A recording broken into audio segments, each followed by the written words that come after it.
Hello, j'espère que vous allez bien. Je vous retrouve aujourd'hui pour une petite pause lecture, c'est-à-dire que je vais vous lire le premier chapitre d'un roman que j'ai beaucoup aimé et donc que je voulais vous faire découvrir. Ce roman, il s'agit du tome 1 de la saga Antea, donc Les Mastels, écrit par Tia Wolf.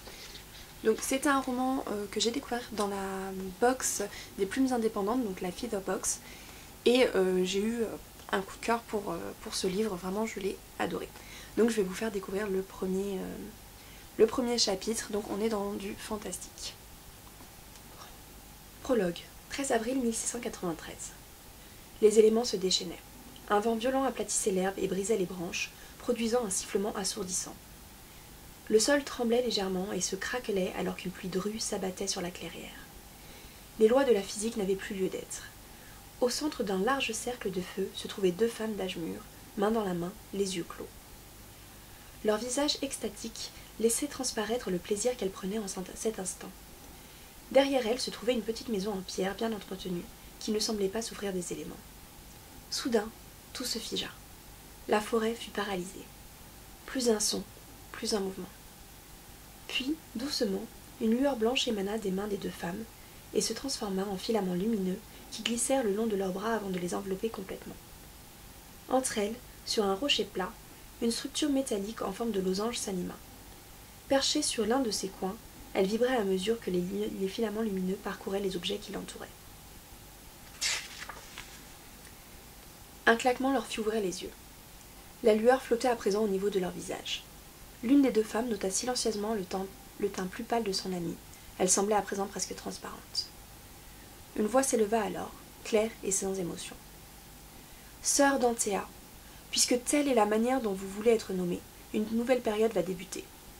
Vous en êtes les instigatrices et les responsables. Elle ne peut être interrompue ou modifiée.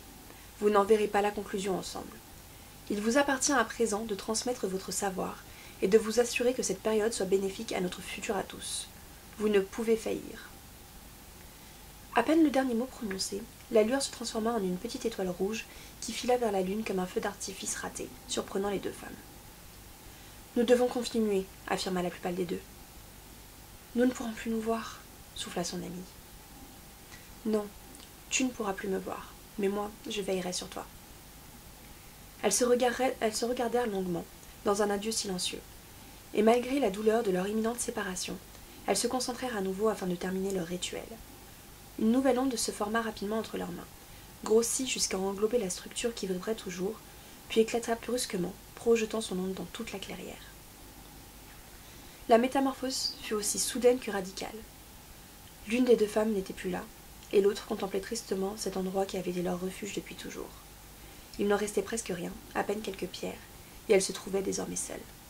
La nature avait repris ses droits, et aucun indice ne permettait d'imaginer ce qu'il venait de se passer dans cette clairière. Délicatement, la femme ramassa les objets disposés quelques heures plus tôt afin d'établir le rituel. À la place des différents ingrédients, elle découvrit une pierre difforme qu'elle déposa dans le même sac en tissu que la structure métallique. Sans un regard en arrière, elle s'éloigna sur un petit chemin faiblement illuminé par le premier quartier de lune. Chapitre 1. Parce qu'elle n'a pas les pieds sur terre. 12 octobre 2014. Mark Perkins aimait regarder la lune depuis toujours. Parfaitement ronde, parfaitement inaccessible, impossible à souiller. Alors, confortablement assis dans la vieille Mustang de son père, Max gardait les yeux fixés sur l'astre rond. À peine visible dans le ciel bleu, il faisait de son spectre blanc un repère. Pour rester plongé dans ses pensées et ne pas entendre la discussion sans fin de ses parents. Pour que le temps passe plus vite. À 15 ans, et malgré tout l'amour qu'il portait à sa famille, Max avait d'autres idées pour combler son temps libre que de rester enfermé autour d'un brunch, d'un thé et d'un dîner copieux. Sa mère l'avait bien compris, mais son père continuait d'imposer ses moments à l'adolescent, même si, à chaque fois, Maddie gagnait du terrain sur son mari. Ce week-end-là, elle avait négocié la moitié du temps pour aller voir sa propre mère, ce que Raph n'avait pu lui refuser sans faire preuve de mauvaise foi. Ils avaient donc passé leur samedi chez les grands-parents Perkins, à ressasser de vieilles histoires de famille que Max n'avait pas vécues et dont il ne se souvenait pas. Puis, le dimanche midi, ils étaient allés déjeuner chez Mia, sa grand-mère maternelle. Sur le chemin du retour, Raph pestait contre le peu de temps accordé à ses parents, et Maddie lui répondit avec un sourire satisfait que le gâteau au chocolat de Mia était toujours un délice. Une discussion stérile comme il y en avait déjà eu tant d'autres dans cette voiture. Max ne les écoutait plus depuis bien longtemps, Mais ils se demandaient toujours pourquoi ils éprouvaient le besoin de se chamailler, alors que tous deux avaient clairement passé un bon moment et débordaient d'amour l'un pour l'autre. Il secoua la tête pour se remettre les idées en place, quand la voiture s'engagea dans le chemin qui menait chez lui. Dans un crissement de pneus, le véhicule s'arrêta dans l'allée, et Max ne se fit pas prier pour en sortir. Sans un mot, son sac à dos jeté sur l'épaule, il se dirigea non pas vers la maison, mais en direction d'un petit chemin qui s'enfonçait dans le bois sur la gauche de la bâtisse. « Où vas-tu » l'arrêta Raph. « J'ai rendez-vous » soupira Max. Il n'avait pas besoin de préciser avec qui. Il n'y avait qu'une seule personne qu'il partait rejoindre dans la forêt à toute heure. « Tu peux pas attendre d'être au lycée demain ?» Mia m'a donné quelque chose pour elle. Pour appuyer ses paroles, il sortit un petit sachet de sa poche et l'agita en direction de son père. Celui-ci leva alors les yeux au ciel en grommelant quelques paroles contre les femmes de cette famille sans que personne autour de lui n'y fasse attention. Max échangea un sourire avec sa mère qui lui fit signe de déguerpir. « Mais tu rentres pour le dîner » précisa Maddy tout en suivant son mari à l'intérieur de la maison. Cela ne lui laissait pas autant de temps qu'il l'aurait souhaité. Replaçant son sac correctement, il s'engagea sur le chemin qu'il connaissait bien. C'était lui qui l'avait tracé, au fil de ses excursions dans la forêt qui entourait la maison où il avait grandi. Il l'avait parcouru tellement de fois qu'il aurait pu le faire les yeux fermés. Max avait à peine 8 ans la première fois qu'il s'y était aventuré seul, dans le dos de ses parents. Perspicace, il avait vite compris, au fil des conversations des adultes, que la maison de sa meilleure amie se trouvait de l'autre côté de la forêt. Un jour, son père lui avait interdit d'aller passer la journée chez elle après une énième bêtise. Une de ses nombreuses expériences qui avaient mal tourné. Il avait alors attendu que Raph soit occupé à bricoler dans le garage pour filer droit devant lui dans ce qu'il pensait être la bonne direction. Mais à son âge, les distances s'épuisent rapidement et la peur peut terrasser le plus grand des courageux. Max s'était retrouvé entouré d'arbres qui se ressemblaient tous, projetant leurs ombres menaçantes autour de lui, sans aucune idée de la direction à prendre. Soudainement, peu désiré de s'enfoncer plus en avant dans la forêt, il s'était alors réfugié près d'un tas de pierres qui lui offrait un abri relatif. Il avait ainsi attendu plusieurs heures et vu l'obscurité s'intensifier avant que sa mère ne le retrouve, tremblant comme une feuille. À en croire ses parents, ça lui aurait servi de punition. Mais ça ne l'avait pas empêché, quelques mois plus tard, de pousser le vice jusqu'à indiquer la direction de sa propre maison à son ami. Le lendemain, il s'était retrouvé près du tas de pierres, à mi-chemin de leurs habitations respectives. La semaine suivante aussi, et encore, et encore.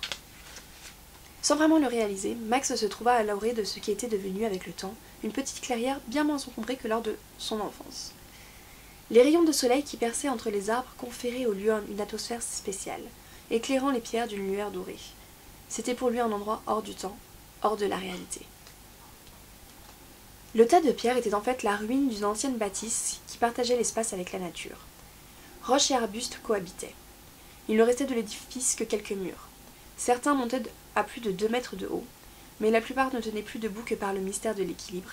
Les pierres n'étaient même plus soudées entre elles.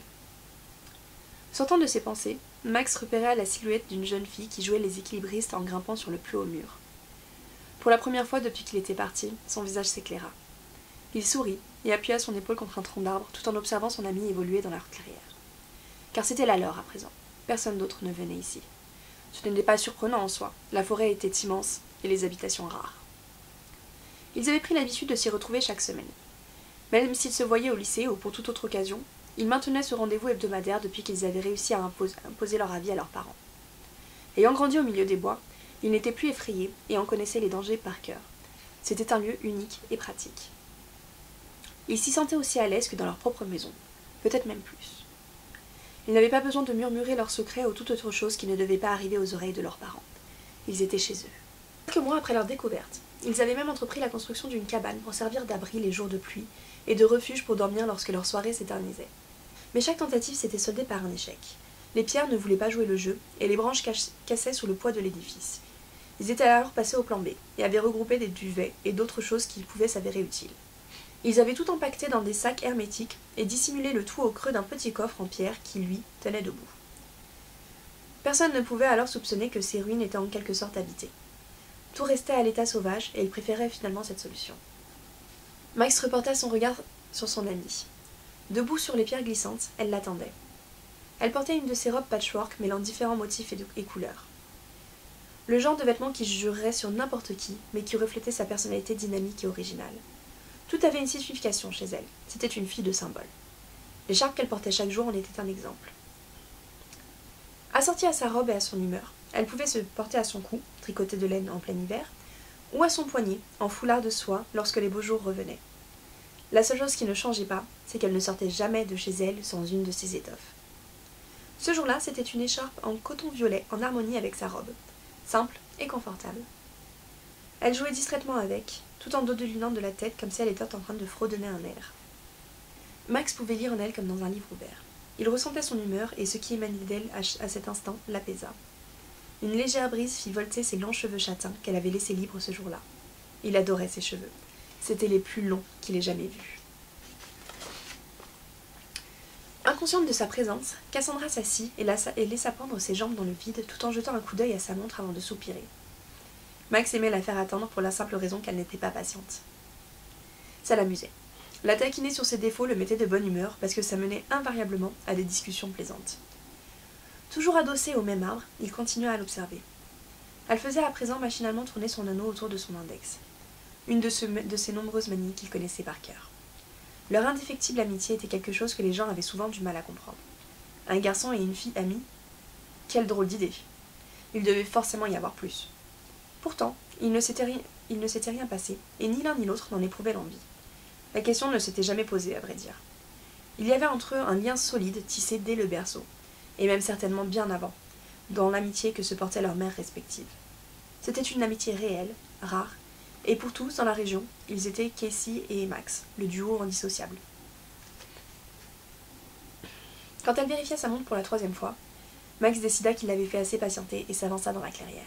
« Je croyais que tu avais retenu la leçon de ta dernière chute, » annonça-t-il taquin en guise de bonjour. Sans même le regarder, elle inclina la tête sur le côté. Max devinait l'expression de son visage. Elle était certainement en train de se mordiller la lèvre tout en esquissant un sourire. « Comme si une chute pouvait m'arrêter, » commenta l'adolescente. « Tu ne t'es pas loupé pourtant. » Et je m'en suis remise tout aussi vite. L'air de la nature, c'est tout ce dont j'ai besoin. Sympa. Il ne fallut qu'un 10e de seconde à Cassandra pour se retourner, sauter en bas du mur et se retrouver devant Max avec un grand sourire. Enfin revenu. Max la serra dans ses bras comme s'il ne l'avait pas vue depuis une semaine, alors qu'elle déposait une bise sur sa joue. « Je t'ai manqué ?» demanda-t-il taquin. « Pas le moins du monde. J'avais juste peur que ton père soit accusé de kidnapping. »« Pour un week-end ?»« Ne jamais sous-estimer l'esprit tordu de Raph Perkins, » répondit Cassandra en levant son index dans une imitation parfaite d'une maîtresse d'école qui met en garde ses élèves. « Et tu t'étonnes qu'il râle à chaque fois qu'on passe du temps ensemble ?» répliqua Max en levant un sourcil. « Eh, c'est lui qui a commencé avec ses « Tu ne devrais pas passer tout ton temps avec Cassandra. » Et c'est « On dirait que tu préfères sa famille à la tienne. » Et je passe ces réflexions sur le côté malsain de notre relation. Des fois, je me demande s'il n'est pas directement né vieux grincheux. Max sourit face à la mine boudeuse et la mauvaise foi de son ami, puis secoua la tête d'un air désolé. « Tu viens t'asseoir et me raconter les derniers potins de la famille Perkins ?» proposa Cassandra tout en se dirigeant à nouveau vers le muret. D'un geste, il l'attrapa par l'épaule et la guida vers un petit chemin. « Ah non, on va se promener. J'ai au moins une 15aine de repas à éliminer. Si je monte sur ce muret, il va s'écrouler. » Malgré l'image plus que plaisante que ça donnerait, je pense que ton coach ne serait pas content de perdre son meilleur meneur. Alors j'accepte, mais uniquement pour la gloire de notre école. Ne peux-tu pas tout simplement dire oui? Aucun intérêt. Max leva les yeux au ciel. C'était Cassandra dans toute sa splendeur. Un besoin incommensurable de se démarquer, un avis sur tout, surtout sur ce qui ne la concernait pas, et une personnalité bien trop dynamique pour la santé mentale de son entourage. Le soleil déclinait déjà dans le ciel d'automne. Les jours raccourcissaient et les bois, en se parant de couleurs orangées, prenaient peu à peu cet aspect mystique qu'ils affectionnaient. Si la ville de Fall River était d'un calme consternant, ils s'étaient toujours imaginé que la forêt qui s'étendait autour renfermait un secret. Elle était malheureusement bien trop grande pour être explorée entièrement, alors, année après année, ils y avaient joué leur propre scénario. Des plus légers, au sujet de fées qui peuplaient le lieu une fois la nuit venue, et telles des lucioles émettaient une lueur qui permettait de les distinguer, jusqu'au plus terrifiant, mettant en scène des monstres dangereux qui s'y cacheraient des humains. Max, fervent lecteur, avait inventé des tas d'histoires pour effrayer ou faire rire Cassandra. Il se les remémorait alors que la jeune fille enlevait ses bottes pour aller faire quelques pas dans la rivière qu'il venait de rejoindre. Plus le soleil descendait, plus Cassandra sentait s'insinuer en elle ce petit frisson dû aux histoires qu'ils imaginaient enfants. Son regard scrutait les environs pendant qu'elle discutait avec Max, mais elle se sentait bien. « Tu as fait ta dissertation ?» demanda la jeune fille tout à coup. « J'ai fait la mienne, oui, répondit prudemment Max. Et tu n'avais pas un peu de temps à perdre? J'aurais préféré. Tu ne l'as pas faite, c'est ça? Soupira-t-il, habitué au peu de motivation que montrait son ami envers tout travail qui nécessitait d'aligner quelques mots. Je l'ai faite, mais c'est nul. Je n'aime pas écrire, et même tout l'ennui du monde ne suffit pas à m'intéresser à ces stupides devoirs. Ils se chamaillèrent au sujet de leurs études pendant un petit bout de chemin. Si Cassandra adorait les histoires inventées par son ami, elle détestait lire en revanche. Et par extension, faire des rédactions, même si Max n'avait jamais compris le rapport. Son truc à elle, c'était les chiffres, beaucoup plus logiques que les mots selon elle. Elle excellait en mathématiques, en physique, en chimie, mais dès qu'il fallait rédiger des paragraphes sur une œuvre littéraire, c'était une vraie torture. Mais comment peux-tu expliquer avec certitude ce que l'auteur a pensé lorsqu'il a écrit le texte? Tu n'y étais pas, tu ne le connaissais pas. Il y a des brouillons, des témoignages d'époque, pas mal de traces, c'est un tout, pas juste un texte, il y a le contexte qui est intéressant aussi. Mais le principal, c'est ce que raconte l'histoire en elle-même, peu importe que ce soit ce que pense l'auteur au final. Tu te contredis.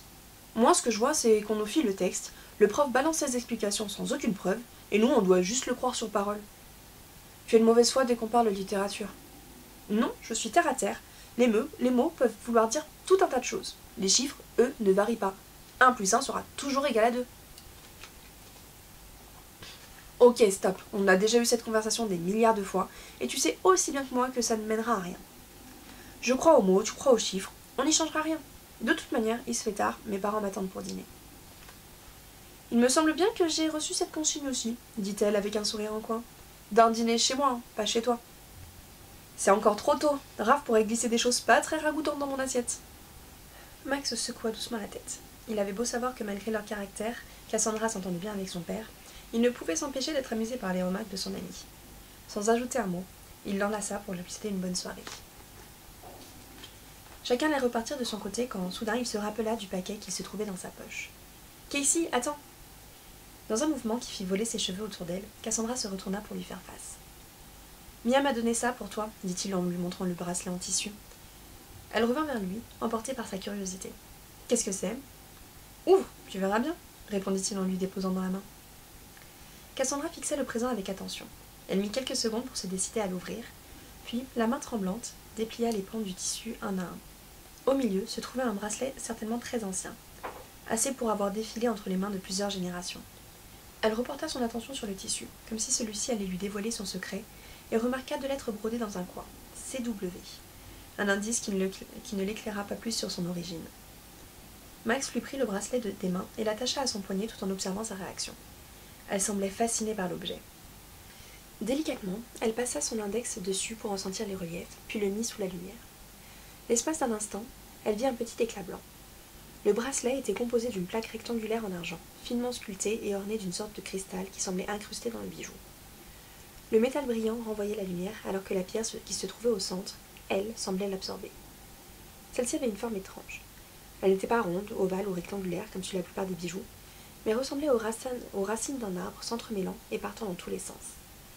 De chaque côté de la plaque partaient 3 chaînes à maillons fins qui rejoignaient un fermoir finement travaillé.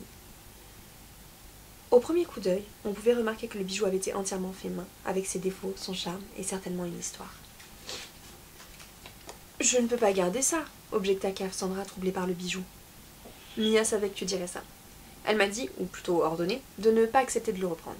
Il est à toi, et un cadeau ne se refuse pas, mademoiselle Crow. Alors, je ne vais pas provoquer ses foudres, répondit-elle le regard brillant. Merci. Max fut touché quand elle plongea ses grands yeux bleus dans les siens. Il aimait lui faire plaisir, autant qu'il adorait la chahuter. Il faudra que j'écrive un petit mot à Mia, pour lui demander si elle est sûre de vouloir se débarrasser de ce trésor, et aussi d'où il vient. Je ne l'ai pas volé pour toi, si ça peut te rassurer. Je m'en doute, tu es bien trop trouillard pour ça. Ils se firent face en silence pendant quelques secondes, avant que Max ne fasse un pas en avant, faussement énervé, et que Cassandra le détale à toute vitesse dans un éclat de rire. « On se voit demain !» lança-t-elle sans s'arrêter. Max ne lui répondit pas, mais fit un mince sourire et s'éloigna, intrigué par le cadeau que sa grand-mère venait de faire à sa meilleure amie. Voilà, c'est tout pour ce premier chapitre et le prologue de ce livre, donc Antea, les Mastel. C'est le premier tome d'une saga, il y a pour le moment 2 livres qui sont sortis, donc le tome 2 c'est Les Sorciers. J'espère que la lecture de ce premier chapitre vous a donné envie d'en découvrir un petit peu plus sur l'univers d'Antea. Sur ce, je vous souhaite à tous de très bonnes lectures et je vous dis à très bientôt. Salut!